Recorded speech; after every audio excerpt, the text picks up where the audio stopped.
بسم الله الرحمن الرحيم إن الحمد لله نحمده ونستعينه ونستغفره ونعوذ بالله من شرور أنفسنا وسيئات أعمالنا من يهده الله فلا مضل له ومن يضلل فلا هادي له وأشهد أن لا إله إلا الله وحده لا شريك له وأشهد أن محمدا عبده ورسوله يا أيها الذين آمنوا اتقوا الله حق تقاته ولا تموتن إلا وأنتم مسلمون يا أيها الناس اتقوا ربكم الذي خلقكم من نفس واحدة وخلق منها زوجها وبث منهما رجالا كثيرا ونساء واتقوا الله الذي تساءلون به والأرحام إن الله كان عليكم رقيبا يا أيها الذين آمنوا اتقوا الله وقولوا قولا سديدا يصلح لكم أعمالكم ويغفر لكم ذنوبكم ومن يطع الله ورسوله فقد فاز فوزا عظيما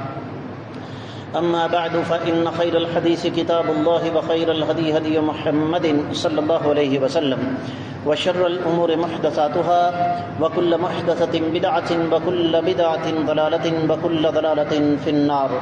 قال الله عز وجل بعد أعوذ بالله السميع العليم من الشيطان الرجيم بسم الله الرحمن الرحيم قاف والقرآن المجيد بل عجبوا أن جاءهم منذر منهم فقال الكافرون هذا شيء عجيب أإذا متنا وكنا ترابا ذلك رجع بعيد قد علمنا ما تنقص الأرض منهم وعندنا كتاب حفيظ بل كذبوا بالحق لما جاءهم فهم في أمر مرج أفلم ينظروا إلى السماء فوقهم كيف بنيناها وزيناها وما لها من فروج والأرض مددناها وألقينا فيها رواسي وأنبتنا فيها من كل زوج بهيج تبصرة وذكرى لكل عبد منيب ونزلنا من السماء ماء فأنبتنا به جنات وحب الحصيد والنخل باسقات لها طلع نضيد رزقا للعباد وأحيينا به بلدة ميتا كذلك الخروج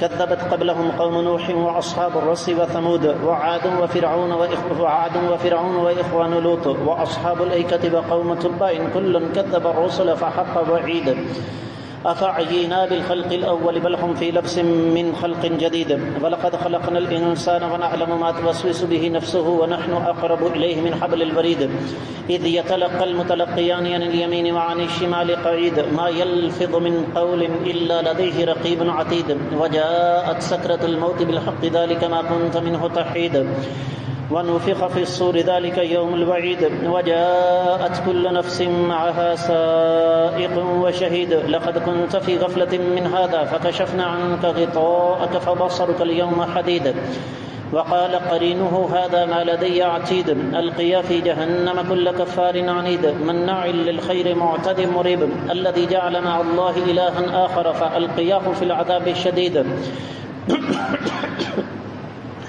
قال قرينه ربنا ما أطغيته ولكن كان في ضلال بعيد قال لا تختصموا لدي وقد قدمت إليكم بالوعيد ما يبدل القول لدي وما أنا بظلام للعبيد يوم نقول لجهنم هل امتلأت وتقول هل من مزيد وأزلفت الجنة للمتقين غير بعيد هذا ما توعدون لكل أواب حفيظ من خشي الرحمن بالغيب وجاء بقلب منيب ادخلوها بسلام ذلك يوم الخلود لهم ما يشاءون فيها ولدينا مزيد وكم أهلكنا قبلهم من قرن هم أشد منهم بطشا فنقبوا في البلاد هل من محيص إن في ذلك لذكرى لمن كان له قلب أو ألقى السمع وهو شهيد ولقد خلقنا السماوات والأرض وما بينهما في 6 أيام وما مسنا من لغوب فاصبر على ما يقولون وسبح بحمد ربك قبل طلوع الشمس وقبل الغروب ومن الليل فسبحه وأدبار السجود واستمع يوم ينادي المنادي من مكان قريب يوم يسمعون الصيحة بالحق ذلك يوم الخروج إنا نحن نحيي ونميت وإلينا المصير يوم تشقق الأرض عنهم سراعا ذلك حشر علينا يسير نحن أعلم بما يقولون وما أنت عليهم بجبار فذكر بالقرآن من يخاف وعيد. معزز خواتین و حضرات، میں سب سے پہلے اپنے آپ کو اور اس کے بعد آپ سب لوگوں کو اللہ ملک العلم رب الجلال والاکرام سے ڈرنے کی تلقین کرتا ہوں.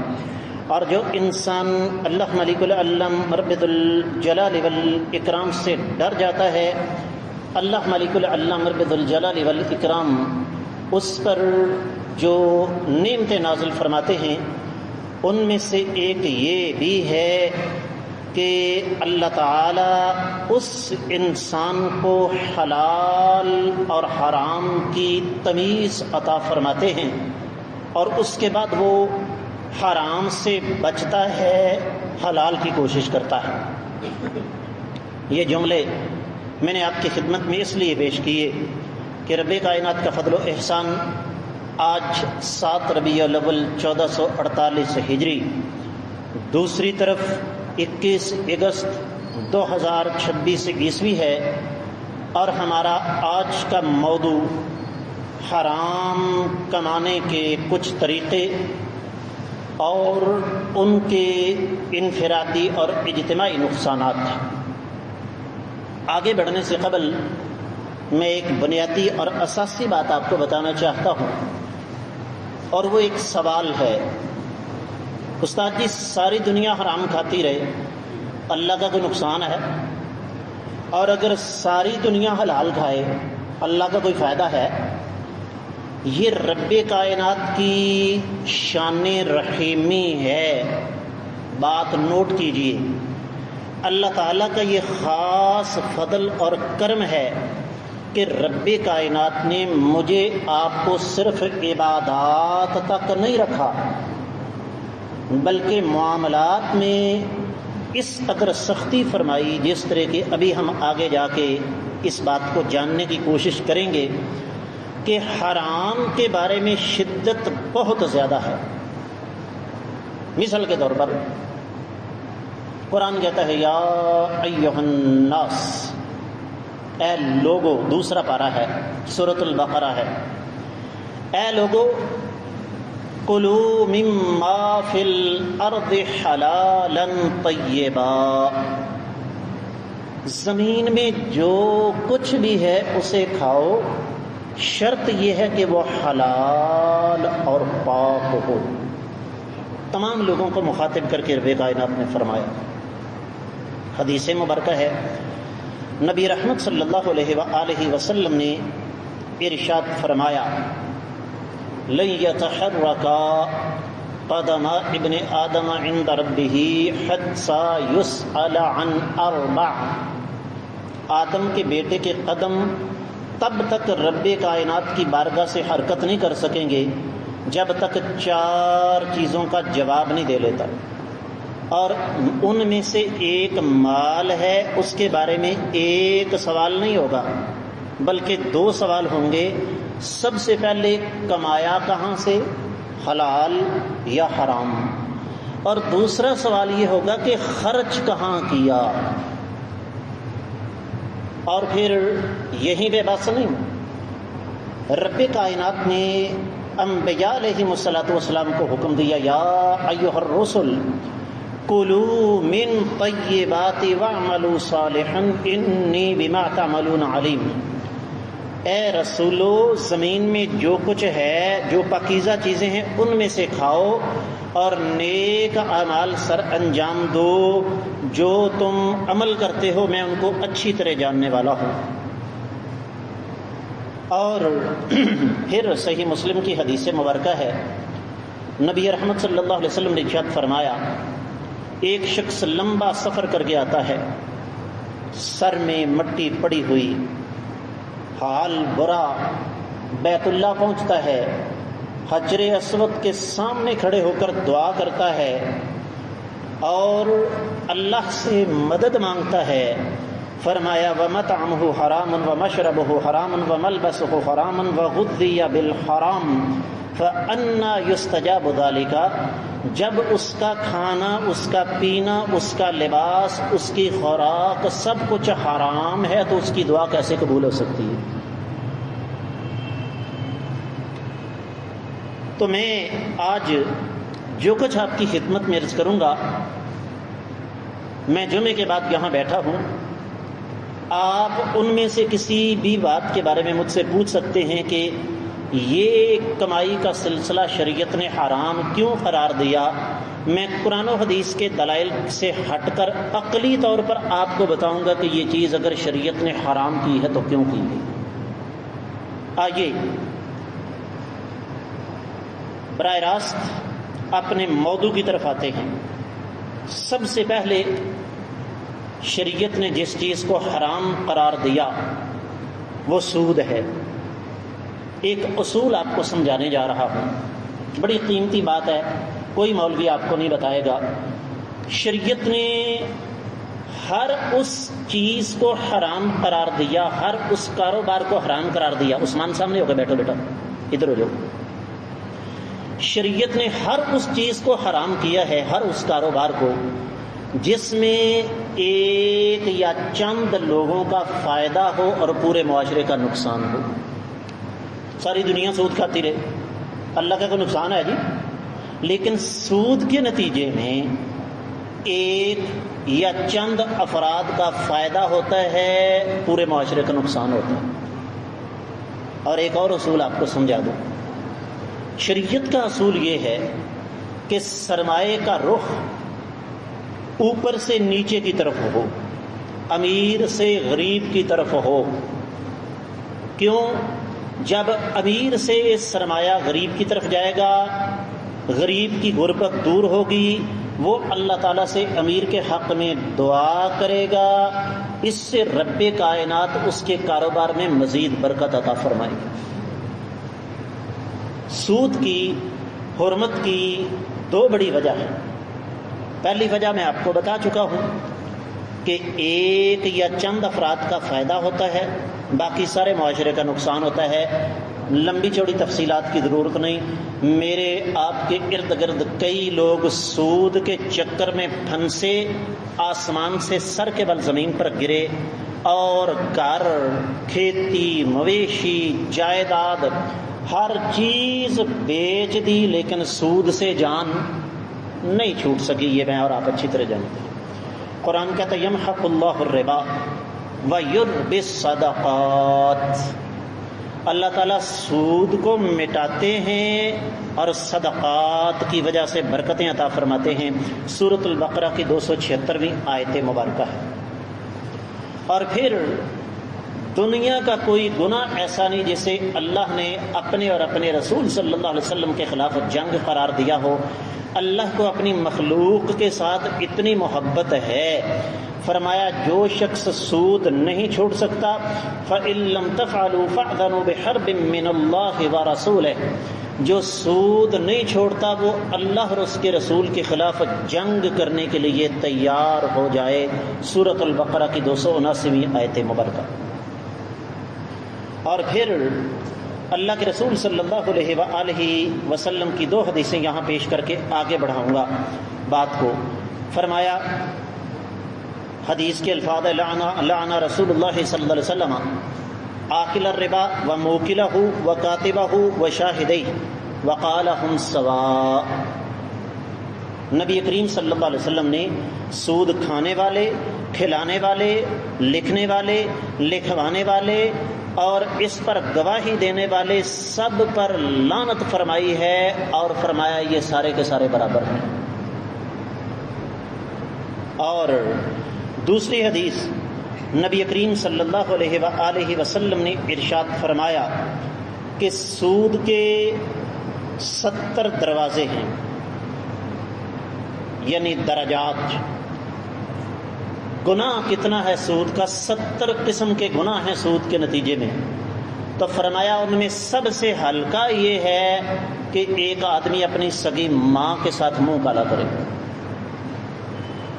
اور ضمناً ایک حدیث اسی حوالے سے میں آپ کو سنا دینا چاہتا ہوں۔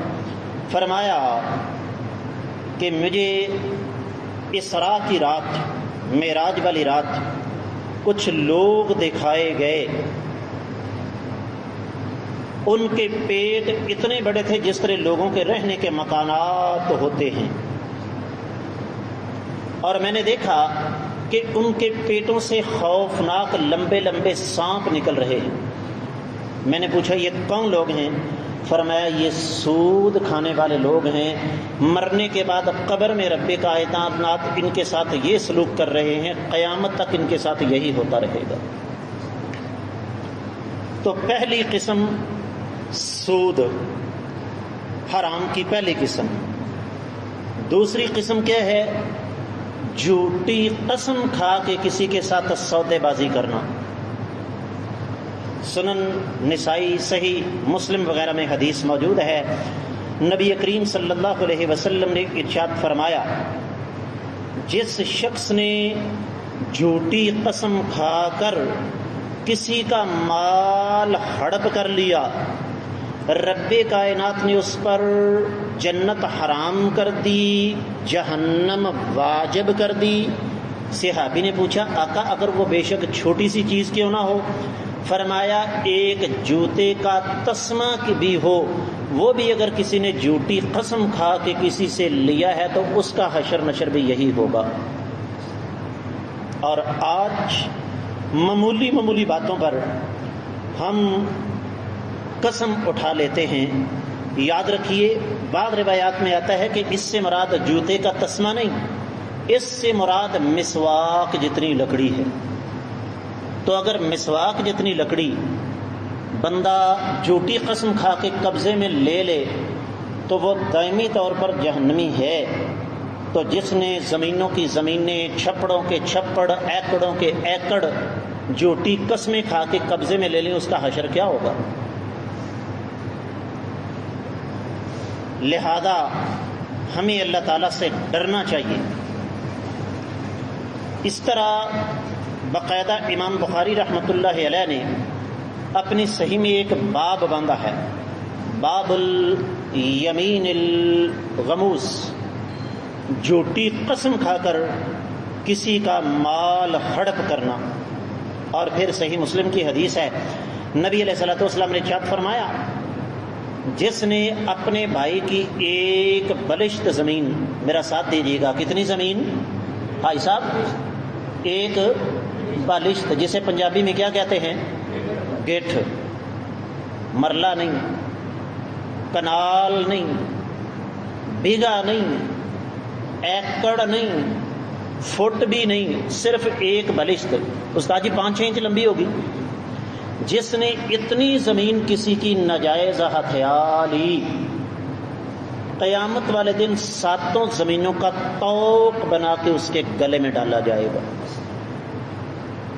اور اسی مناسبت سے ایک اور حدیث سن لیجئے، فرمایا 2 بندے میرے پاس جھگڑا لے کر آتے ہیں، ایک ان میں سے چرب زبان ہے، عدالتوں میں یہی چلتا ہے نا جی، جو وکیل زیادہ چرب زبان ہو جج کو قائل کر لے گا۔ تو فرمایا عین ممکن ہے کہ وہ اپنی چرب زبانی کی وجہ سے مجھ سے غلط فیصلہ کروا لے۔ تو فرمایا سن لو، جس آدمی نے چرب زبانی کی وجہ سے قاضی سے غلط فیصلہ کروا کے مال ہتھیا لیا، جتنا مال ہتھیا کر جا رہا ہے وہ سارے کا سارا اس کے لیے جہنم کا ٹکڑا ہے۔ مال حرام کی، کسب حرام کی تیسری قسم رشوت۔ معروف حدیث ہے، رشوت دینے والا اور لینے والا دونوں جہنمی ہیں۔ اور میں اس پر لمبی چوڑی بات اس وجہ سے نہیں کرتا کہ میں نے آپ نے اپنی آنکھوں سے دیکھا کہ رشوت خوروں کا حشر دنیا میں کیا ہوتا ہے۔ ایک تو مجموعی بات ہے نا، خصوصی طور پر آپ نے آج تک کسی رشوت خور کی اولاد کو حلال کام کرتے ہوئے نہیں دیکھا ہوگا۔ جو کچھ پیٹ میں جانا ہے اسی کا نتیجہ سامنے آئے گا۔ میں چونکہ پچھلے کوئی 37 سال سے دین پڑھانے کے ساتھ منسلک ہوں، ویسے تو پیدائشی طور پر تعلق ہے لیکن باقاعدہ پچھلے 37 سال سے تعلق ہے، اور دن رات دینی مدارس کے اندر میں گھومتا پھرتا رہتا ہوں۔ میں نے آج تک کوئی ایک عالم دین ایسا نہیں دیکھا جس کا والد رشوت خور ہو۔ اس کی وجہ یہ ہے کہ رب کائنات ایسے لوگوں کو اپنے دین کے لیے قبول کرتے ہی نہیں۔ یہاں چلتے چلتے ایک مسئلہ آپ کو سمجھا دوں، اور وہ یہ کہ بسا اوقات ایسا ہوتا ہے کہ ہم رشوت دینا نہیں چاہتے لیکن جائز کام ہے، نہ دیں تو وہ جائز کام بھی نہیں ہوتا، اور ہمیں مجبور کیا جاتا ہے دینے پر، یہ ساری کی ساری شرطیں ذہن میں رکھیں، تو شریعت وہاں یہ کہتی ہے کہ وہاں لینے والا دوزخی ہوگا، دینے والا نہیں ہوگا۔ باقی اس حوالے سے قرآن و حدیث کے دلائل کافی سارے ہیں اور اس کے نقصانات بھی آپ کے سامنے ہیں۔ کسب حرام، حرام کمائی کی چوتھی شکل بھیک مانگنا، اور بھیک مانگنے کے آج ہزاروں طریقے آ چکے ہیں، لیکن میں اس سے پہلے صحیح مسلم کی ایک حدیث آپ کے سامنے رکھنا چاہوں گا۔ نبی رحمت صلی اللہ علیہ وآلہ وسلم نے ارشاد فرمایا، بڑی قیمتی حدیث ہے، فرمایا جو شخص ضرورت مند نہیں، ہڈ پیر سلامت ہیں، کما سکتا ہے لیکن ہڈ حرامی ہے، کماتا نہیں، لوگوں کے سامنے سوال کرتا ہے، قیامت والے دن وہ اس حال میں اللہ کی بارگاہ میں پیش ہوگا کہ اس کے چہرے پر گوشت نام کی کوئی چیز نہیں ہوگی۔ میرا خیال ہے کہ اس سے بڑی بات اور کوئی نہیں ہو سکتی۔ اس وقت پاکستان میں پیشہ ور بکاریوں کی تعداد 3,80,00,000 ہے۔ میں کئی دفعہ آپ کی خدمت میں عرض کر چکا ہوں کہ کبھی بھی ان پیشہ ور بکاریوں کو کچھ نہ دیں، چاہے کسی کی ٹانگ کٹی ہے، چاہے کسی کا بازو ٹوٹا ہے، بڑے بندے ہوں گے دکان پہ، کہہ دیو بھائی اللہ بھلا کرے۔ ان ظالموں کو دینا نہ صرف یہ کہ ثواب نہیں بلکہ الٹا کیا ہے، کیوں؟ یہ 3,80,00,000 بندے اور بیویاں روزانہ ہماری جیبوں سے 31 ارب روپیہ نکالتے ہیں۔ سیاست دانوں اور سمگلروں کے بعد بھائی سعید جی سب سے زیادہ کمائی ان ظالموں کی ہے۔ جس کو یقین نہیں آتا ایک تجربہ کرے، پیسے مجھ سے لے لے، کسی آدمی سے کہ تمہیں 1,000 روپیہ دیہڑی دوں گا، اس مانگنے والے کے پیچھے پیچھے تم نے رہنا، صبح سے لے کر شام تک یہ کرتا کیا ہے، اور ساتھ اندازن گنتے رہنا کہ اس بندے کو ایک دن میں کتنے پیسے ملتے ہیں۔ اب جس ملک کی 24 کروڑ کی آبادی میں 4 کروڑ بندہ بھیک مانگ رہا، اس ملک نے خاک ترقی کرنی؟ لہذا اور بھیک کی ایک شکل یہ بھی ہے، بھیک کی ایک شکل یہ بھی ہے کہ بندہ اچھا خاصا ہے، وہ بس یار کی کریے، عادت نہیں کمان دی، ماں پیو نے عادت ہی نہیں پائی۔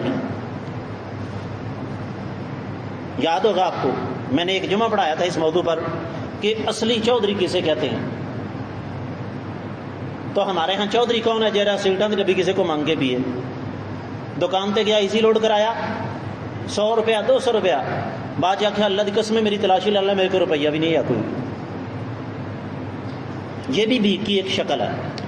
تو یاد رکھیے اللہ کے رسول صلی اللہ علیہ وسلم کی حدیث ہے سنن نسائی میں، فرمایا کہ اگر تمہیں پتہ چل جائے کہ بھیک مانگنا کتنا بڑا جرم ہے، تم بھوکے مر جاؤ، کبھی کسی سے مانگ کر نہ کھاؤ۔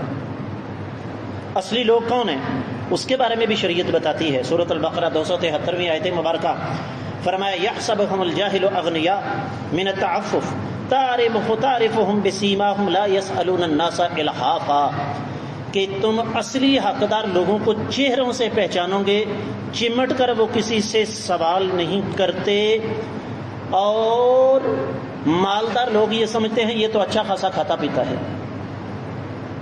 جملہ نوٹ کیجئے، حقدار ملتا نہیں، شعیب صاحب حقدار ملتا نہیں، مکمل کیجئے، حقدار کو تلاش کرنا پڑتا ہے، یہ بات ذہن میں رکھیے۔ تو یہ ایک انتہائی خطرناک طریقہ ہے حرام کا، اور اس حوالے سے پھر قرآن مجید کے بہت سارے دلائل ہیں، لیکن مجھے آگے بڑھنا ہے۔ اسی طرح مال حرام کی ایک شکل کسی سے قرضہ اس نیت سے لینا کہ میں کڑا واپس کرنا ہے، اور یہ اتنی خطرناک بیماری ہے معاشرے میں کہ جس نے ہمیں ایک دوسرے کے سامنے بیٹھے بیٹھے اجنبی کر دیا ہے۔ اور یاد رکھیے، میں صرف ایک حدیث آپ کو سناؤں گا، اس سے پہلے بھی سنا دی تھی۔ نبی علیہ الصلوۃ والسلام ایک جنازے پر گئے، فرمایا اس کے ذمے کو قرضہ ہے، فرمایا جی ہے. فرمایا میں جنازہ نہیں پڑھاتا. مسند احمد کی حدیث ہے. ایک صحابی آگے آئے, کہا جی میں اس کے قرضے کی ذمہ داری لیتا ہوں. نبی علیہ الصلوۃ والسلام نے جنازہ پڑھایا. 2-3 دن کے بعد قرضے کی ذمہ داری لینے والے سے ملاقات ہوئی. نبی علیہ الصلوۃ والسلام نے پوچھا تم نے قرضہ اس کا ادا کیا؟ کہا آج ادا کیا ہے. فرمایا اس کی جان بھی عذاب سے آج ہی چھوٹی ہے. اور صحیح بخاری کی حدیث نوٹ کیجئے. فرمایا جو شخص کسی مجبوری کی وجہ سے کسی سے قرضہ لیتا ہے لیکن نیت اس کی یہ ہے کہ میں یہ واپس کروں گا, فرمایا رب کائنات اس کے لیے آسانی پیدا فرمائیں گے. اور جو شخص اس نیت سے قرضہ واپس لیتا ہے کہ میں کیڑا واپس کرنا ہے, تو فرمایا رب کائنات پھر اس کے راستے میں رکاوٹیں کھڑی کر دیتے ہیں. اور یہ بہت بڑا خطرناک مسئلہ ہے ہمارے معاشرے میں کہ قرضہ لینے کے بعد واپس نہ کرنا. اب آگے سے پھر عذر ڈاکٹر صاحب اور پیڑ چھڑ کے نس لیں. کیوں بھائی خالد جی وہ پیسے لینے کہ جان لینی ہے. وہ یار تو تینوں 10-20 لاکھ روپیہ چاہیے گل کر, تو 10,000 روپے واسطے میں بندے کی بے عزت کرن دیا. پاگل دیا پترا, تو 10,000 واپس کرن جو گا نہیں تے 10-20 لاکھ دیا چھالا مارن دے. شریعت نے اسے حرام قرار دیا ہے. آگے بڑھتے ہیں. اسی طریقے سے حرام مال کی ایک شکل, حدیث مبارکہ کے لفظ ہیں, صحیح بخاری صحیح مسلم کے الفاظ, یہ بات شاید آپ کے لیے اجنبی ہے. نبی علیہ الصلوۃ والسلام نے ارشاد فرمایا کوئی مسلمان کسی مسلمان کے سودے پر سودا نہ کرے. بڑی قیمتی بات ہے. ایک ہے سودے بازی چل رہی ہے, مال یہاں پڑا ہوا ہے, بولی لگ رہی ہے, جو زیادہ دے گا وہ لے جائے گا, وہ ایک علیحدہ شکل ہے. ایک ہے بات ہو چکی, سودا فائنل ہو چکا ہے, اس کے بعد ایک بندہ آ کر کہتا ہے ہاں یہ چیز کتنے دی بیچی ہے بھائی, انہوں نے کہا 50,000 دیو, چھاڑ دی یار 70,000 میرے کو ہے. نبی علیہ الصلوۃ والسلام کا فرمان یہ ہے کہ وہ جو 70,000 آ کر دینے والا ہے وہ بھی حرام کر رہا ہے جس نے سودا پکا کرنے کے بعد اسے منسوخ کر کے 50 کی بجائے 70,000 کہہ دیا, وہ بھی حرام کھا رہا ہے. میں نے کہا تھا کہ بہت ساری باتیں آج آپ کے لیے اجنبی ہیں اور یہ چیز ہمارے معاشرے میں عام چل رہی ہے. عین ممکن ہے بندہ, بھائی خالد جی بندہ اپنی زبان کا ہوتا ہے نا, کیا خیال ہے آج تک کبھی کسی نے بیٹی بیٹے کا نکاح کرتے ہوئے کوئی تحریری معاہدہ پہلے کیا؟ زبان سے بیٹی بیٹا پکڑا دیتے ہیں نا, رشتہ کر دیتے ہیں. تو جس آدمی کی زبان ہے وہ آدمی کیا ہے؟ تو اس وجہ سے اللہ کے رسول صلی اللہ علیہ وآلہ وسلم نے معاشرے میں امن چین اور سکون کو برقرار رکھنے کے لیے اس قسم کی سودے بازی کو حرام قرار دیا. کیوں؟ جس آدمی نے سودے پر سودا کیا, جس کے سودے پر سودا کیا ہے, وہ یقیناً اس سودا کرنے والے کو اپنا محترم مکرم ہمدرد نہیں سمجھے گا. اس کے دل میں یقیناً نفرت کے جذبات پیدا ہوں گے, یہاں تک کہ بات بڑھتی بڑھتی قتل و غارت تک بھی چلی جاتی. بالکل اسی طرح حرام کی ایک شکل یہ بھی ہے کہ ایک آدمی نے لینا دینا کچھ نہیں, آج کل یہ سلسلہ عام ہے, لینا دینا کچھ نہیں, سودا ہو رہا ہے, اس نے اصل میں بیچنے والے سے یا خریدنے والے سے, بات نوٹ کیجئے, پیسے لیے ہوتے ہیں, بیچنے والے سے کہا جب تمہارا سودا ہو رہا ہوگا میں آ جاؤں گا اور آ کر تمہیں بڑھ چڑھ کر قیمت خود اپنی طرف سے لگاؤں گا. نتیجتاً لینے والا با امر مجبوری اسے خریدے گا مہنگے داموں. یا خریدنے والے سے کہا تم جب سودا کرنے لگو تو میں کہوں گا چھڑ یار اے چیز جڑی تو 1.5 لاکھ روپے دی لینڈے میں تو 90,000 دی لے دینا, ادھر آ میرے کول, میرے گھر پئی ہوئی ہے. اس کو شرعی اصطلاح میں کہتے ہیں نجش, بیع النجش, کہ سودے بازی ہو رہی ہے, خریدنا کچھ نہیں لیکن درمیان میں مداخلت کرنی ہے. بالکل اسی طریقے سے خرید و فروخت کی ایک اور قسم ملاوٹ ہے, بددیانتی ہے, خیانت ہے, بہت ساری شکلیں ہیں. لیکن چونکہ وقت مختصر ہے اس لیے میں یہی آپ لوگوں سے گزارش کرنا چاہوں گا کہ جب بھی سودا کریں برکت اللہ کے ہاتھ میں ہے. حلال کمائیں, حلال کھائیں, حرام سے بچنے کی کوشش کریں، اس میں ہماری دنیا اور آخرت کی کامیابی ہے۔ اللہ تعالیٰ سے دعا ہے کہ رب کائنات ہمیں حرام نہیں مشکوک چیزوں سے بھی بچنے کی توفیق عطا فرمائے۔ اللہ تعالیٰ ہماری نیکیوں کو اپنی بارگاہ میں قبول و منظور فرمائے۔ اقول قولی ھذا وآخر دعوانا ان الحمد للہ رب العالمین۔